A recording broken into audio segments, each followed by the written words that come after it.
जोहार झारखंड, जय झारखंड। साथियों, 2024 विधानसभा चुनाव का परिणाम सबके सामने आ चुका है। झारखंड राज्य में पुनः एक बार महागठबंधन की सरकार बनने जा रही है। शुभकामनाएं उनको। और हाँ, जैलकैम की एक नई पार्टी, नवोदित पार्टी को, जो राज्य से अपार समर्थन, जन समर्थन प्राप्त हुआ, उसके लिए पूरे राज्यवासियों का बहुत बहुत धन्यवाद, आभार। जैलकैम के जितने भी सिपाही, सैनिक, कार्यकर्ता, सभी का संघर्ष आज इस मुकाम को लेकर आया है। हालांकि आशाएं बहुत सारी थी और बिल्कुल वो दिखा भी, लेकिन वो क्या कहते हैं ना, हम लोग 2 साल की पार्टी हैं, अनुभव की थोड़ी सी कमी रही, लेकिन उसके बावजूद जो परिणाम हम लोग लेकर आए हैं आसान नहीं है। ये फर्स्ट जनरेशन पॉलिटिक्स है। फर्स्ट जनरेशन पॉलिटिक्स झारखंड में, पूरे भारत में ऐसा इतिहास नहीं मिलेगा। विधायक हमारी पार्टी से कितने बने वो मायने है, उससे कई ज्यादा मायने है कि हमारी पार्टी को पूरे राज्य में समर्थन कैसा मिला, अच्छा समर्थन मिला। इसके लिए सभी का आभार करते हैं, धन्यवाद करते हैं।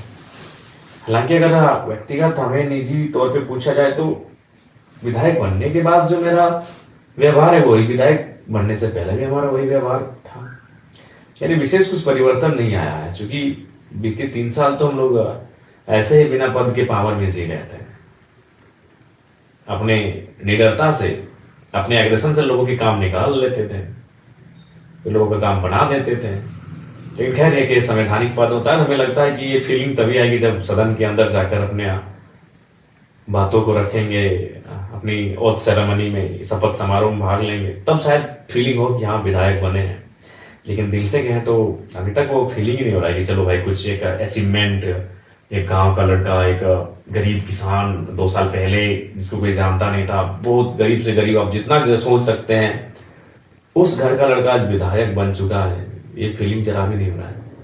पता नहीं उसका क्या कारण है, मुझे नहीं आइडिया। शायद 3 सालों का वो अन्याय, जुल्म लोगों का देखना, स्टूडेंट के साथ गलत होते हुए देखना, इन सारी चीजों से जो व्यक्तिगत एक इच्छा होती है वो कहीं ना कहीं समाप्त हो गई है। लेकिन हाँ, विधायक बनना क्यों, सरकार में आना क्यों, राज्य की कल्याण के लिए।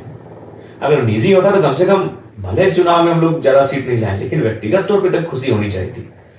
खैर, जो भी हो, राज्य की जनता का बहुत बहुत आभार, बहुत बहुत आभार। बहुत अच्छा वोट हमें प्राप्त हुआ। चाहे कोल्हान का जुगसलाई हो, इचागढ़ हो, सरायकेला हो, खरसावां हो, ये 4 सीटें बहुत जबरदस्त रही।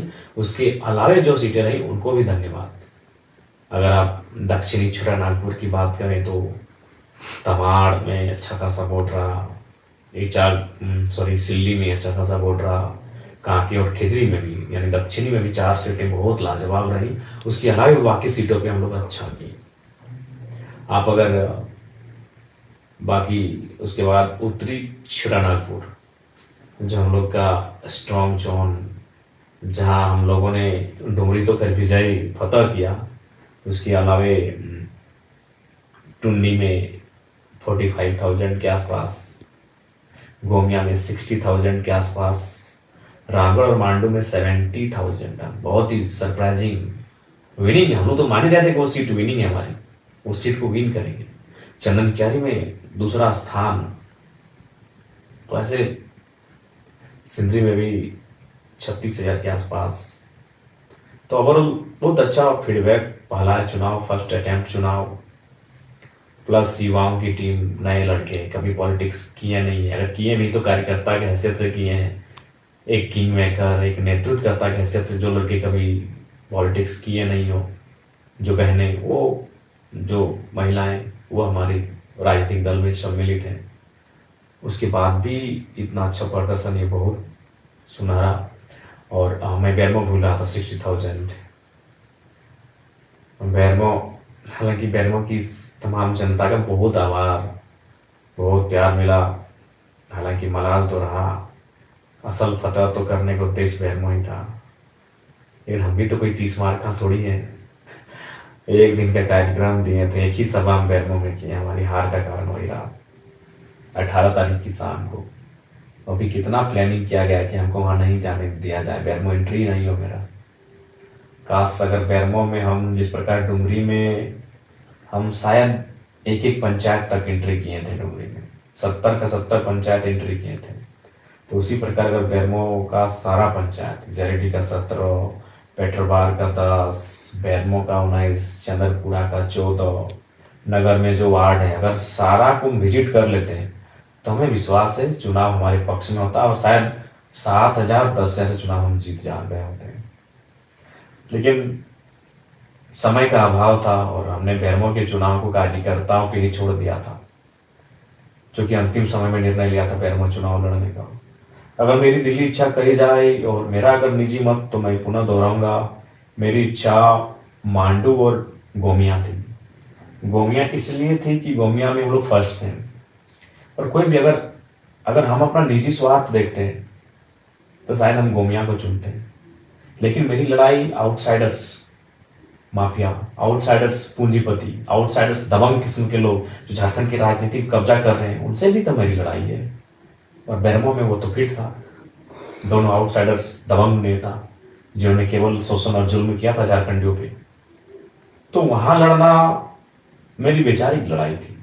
मैं बैरमो को छोड़ नहीं सकता था, बैरमो से मैं भाग नहीं सकता था, जबकि मुझे भी मालूम है कि उसी संकट में ये डेंजर सीट है। डेंजर सीट इसलिए कि लोकसभा के चुनाव में बैरमो से मुझे 53,000 वोट मिले थे, मैं तीसरे नंबर पे था, सबसे पीछे था टॉप में। टॉप जो 3 लीडर थे उनमें सबसे पीछे था, नीचे था, लेकिन फिर मैंने साहस किया, क्योंकि ये टाइगर का जिगरा है भाई, वो हार जीत से ऊपर की सोचता है। मैं बैरमो में इसीलिए कूदा था कि मेरा मानना है कि बैरमो जहाँ CCL है, जहाँ BC आउटसोर्सिंग है, जहाँ DBC है, तमाम योजनाएं हैं, वहां मैं आऊंगा तो आर्थिक न्याय की बात करूंगा। खैर बैरमो हार के भी मैं डुमरी में ही जीत के मैं देख लूंगा बैरमो को, टेंशन मत लीजिए। लेकिन अगर मैं बैरमो में आता, जैसे अभी अनूप सिंह मिस्टर जीत गए हैं, शुभकामनाएं उनको, वैचारिक मतभेद है, कल भी रहेगा, लेकिन जो जनादेश है उसको तो सुनना होगा, उसको स्वागत करना होगा। तो अनूप सिंह जी को हमारी ओर से बधाई रहेगी, लेकिन आप भी जानते हो क्या करेंगे।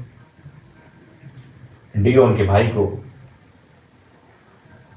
रैक उनके जीजाजी को, ट्रांसपोर्टिंग उनके साले साहब को, बहनई को, जीजा को, साला को, भाई को। इसके अलावा अनूप सिंह जी कुछ विशेष आगे सोचेंगे नहीं। पूंजीवादी सोच के व्यक्ति हैं, साम्राज्यवादी सोच के व्यक्ति हैं, राजशाही सोच के व्यक्ति हैं, लेकिन फिर भी बैरमो के लोगों को जो भी उन्होंने निर्णय लिया है उसका भी स्वागत है। लेकिन हाँ, अगर ये आपका टाइगर जीत जाता है तो फिर बैरमो से ही झारखंड को अगर तब्दील नहीं करते तो फिर आप बेकार करते हैं।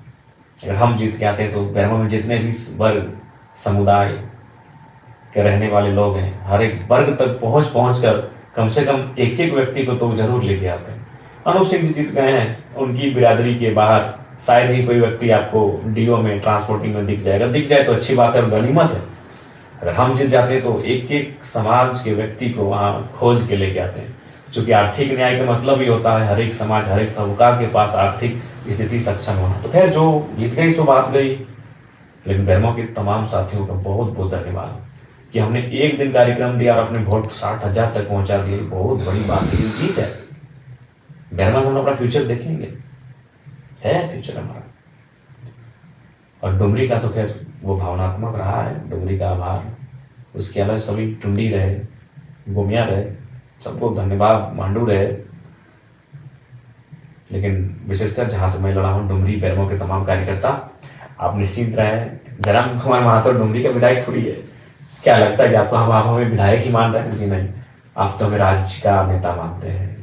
हम राज्य की आवाज है, हम राज्य का चेहरा है। बिल्कुल आप टेंशन मत लें, हमने जीता डुमरी है, नजर बैरमो, बागमारा, टुंडी में भी रहेगी, निश्चित रहिए आप। हम खड़ा है, ये पागल जिद्दी जुनूनी टाइगर आपका खड़ा है, टेंशन मत लीजिए। आपके समर्पित भाव को बहुत बहुत शुक्रिया, बहुत समर्पण आपने दिखाया चुनाव में। और हाँ, हाँ, कहेंगे कि थोड़ा जुलूस वगैरह जो है इसको थोड़ा कट आउट कीजिए और कोशिश कीजिए काम पे लग जाए।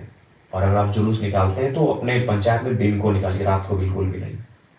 दिन को निकालिए और कोई भी हमारे कार्यकर्ता है किसी प्रकार का ऐसा कुछ मतलब नहीं करेंगे जिससे कि पार्टी की छवि को मिलो।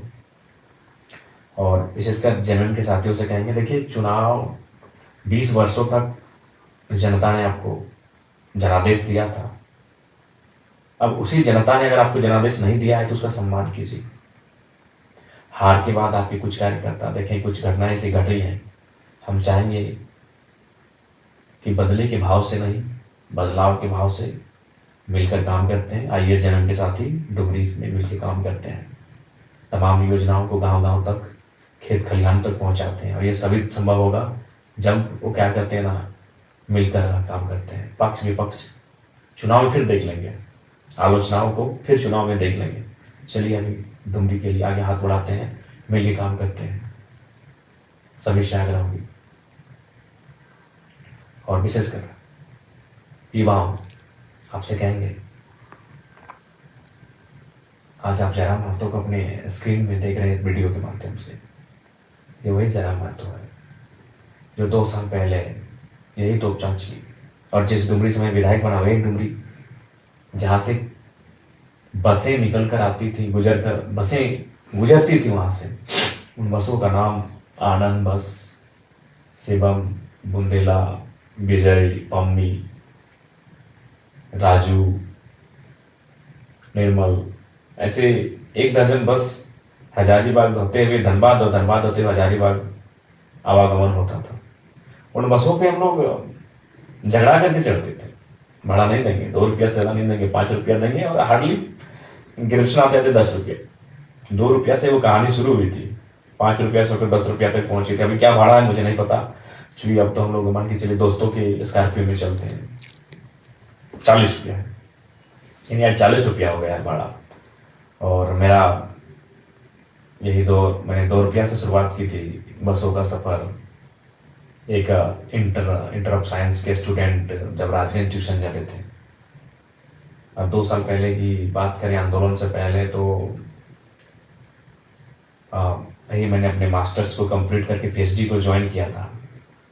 यानी जो लड़के को आप देख रहे हैं आज एक विधायक के रूप में, ये लड़का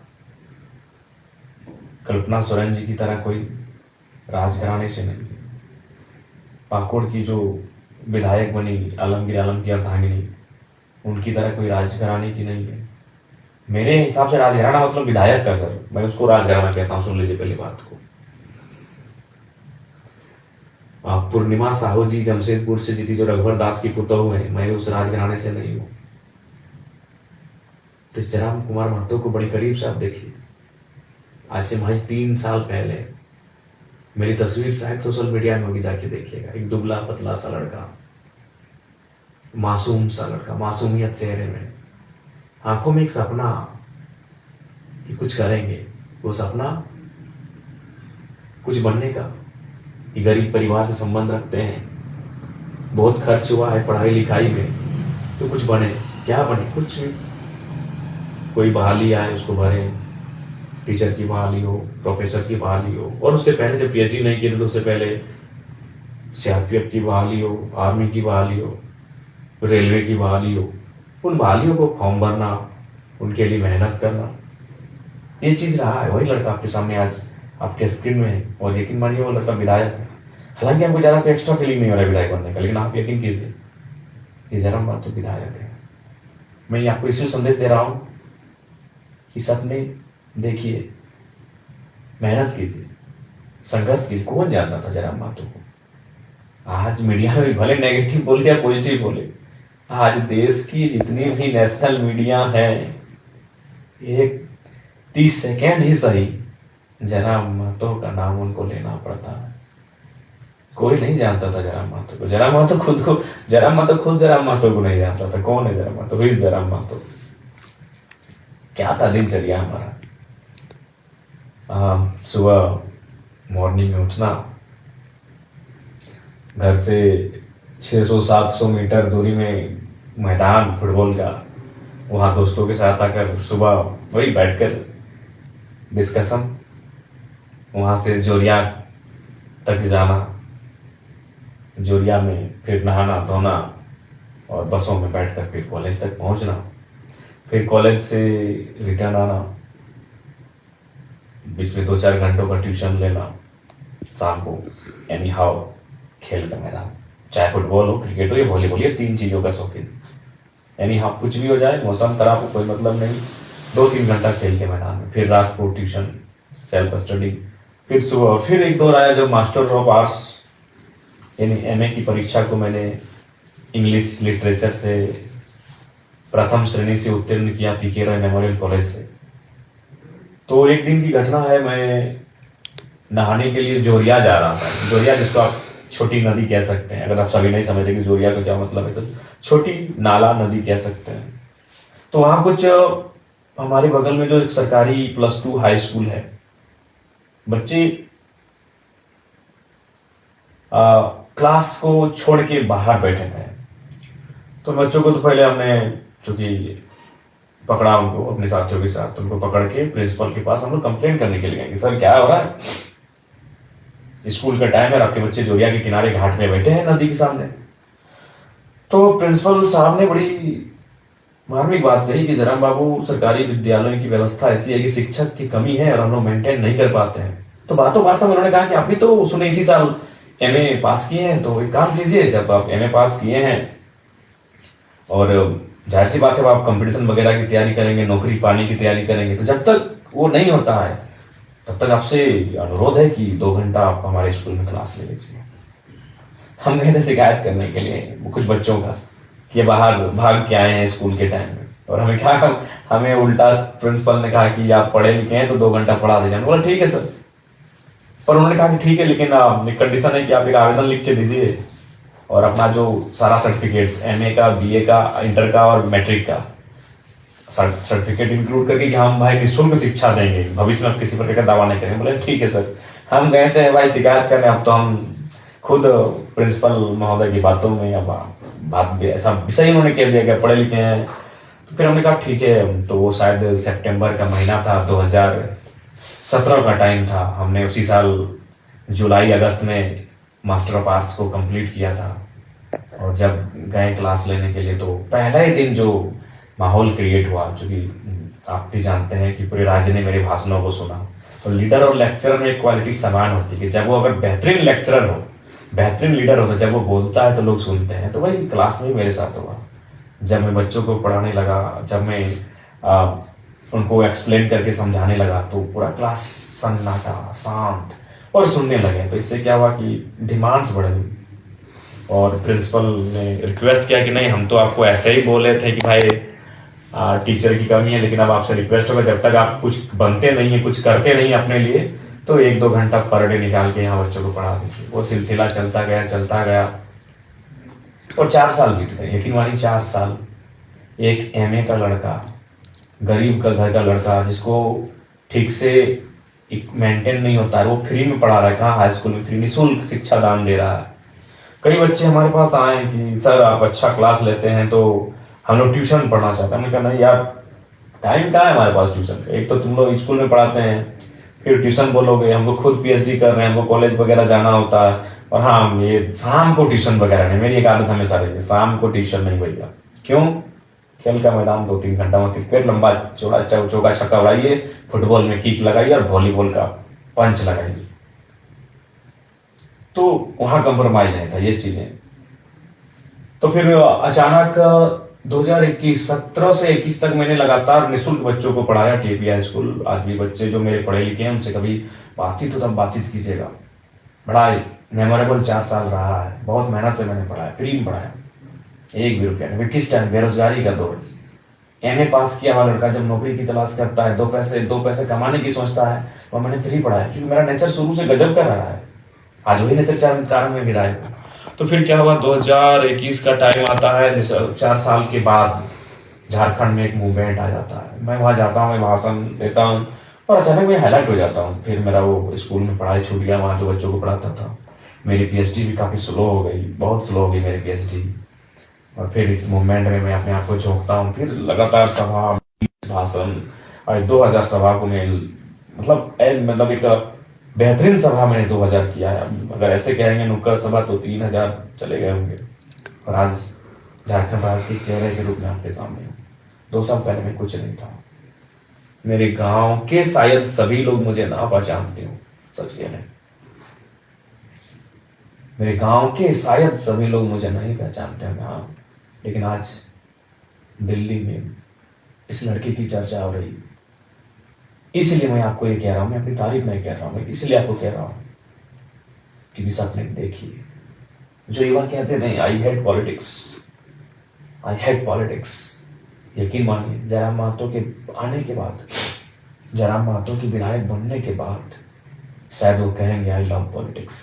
और करना होगा, पॉलिटिक्स से लव करना चाहिए, क्योंकि अगर आप पॉलिटिक्स से लव नहीं करते ना तो सोच लीजिए आप देश से भी लव नहीं करते। क्यों मालूम है ना, आपका देश पॉलिटिकल है। आपका देश इंडिया जो है वो पॉलिटिकल कंट्री है। बिना पॉलिटिक्स से कुछ काम नहीं होगा। पॉलिटिक्स मतलब क्या, देश चलाने के लिए नियम चाहिए। नियम कौन बनाते हैं, पॉलिटिशियन। तो जो लोग कहते हैं आई हेट पॉलिटिक्स, मतलब वो अपने देश से हेट करते हैं, कॉन्स्टिट्यूशन से हेट करते हैं, इसका मतलब। तो इसलिए आई हेट पॉलिटिक्स करने वाले युवा शायद जयराम महतो को देखकर अब आई लव पॉलिटिक्स की गाथा आवाज को बुलंद करेंगे। ठीक है, सपने बड़े देखिए, सपनों को पूरा करने के लिए पागल हो जाइए, जैसे आज हमने। बिल्कुल पागलपंथी की हद है। कभी करीब से देखिएगा हमारे आंखों को, हमारे इस चेहरे को। बहुत झेला है इन 3 सालों को, खासकर ये जो 40 दिन पार हुआ ना साथी, क्या बताएं, बहुत झेला है। सपने देखिए, मेहनत कीजिए उसे पूरा करने के लिए। आज जीत हार छोड़िए, आज चर्चा का विषय अगर है तो संघर्ष के कारण है। इसलिए आप सभी से आग्रह है, मेहनत कीजिए। पुनः डुमरी और बैरमो को धन्यवाद, क्योंकि मैं वहां से स्वयं प्रत्याशी था। बाकी तमाम झारखंड को धन्यवाद, क्योंकि मेरी पार्टी के तमाम जो कैंडिडेट्स रहे उनको बहुत जोरदार समर्थन मिला। सबको धन्यवाद। जोहार, नमस्कार, आदाब, जय हिंद, जय भारत, जय झारखंड। और बस यही कहेंगे, सबका शुक्रिया। मिल के काम करते हैं, जय वालों को भी कहेंगे, ये आपसी मनमुटाव को छोड़िए। 20 साल आपने संभाला, अब अगर जनता ने मौका दिया है तो चलिए साथ चलते हैं। सबको जोहार।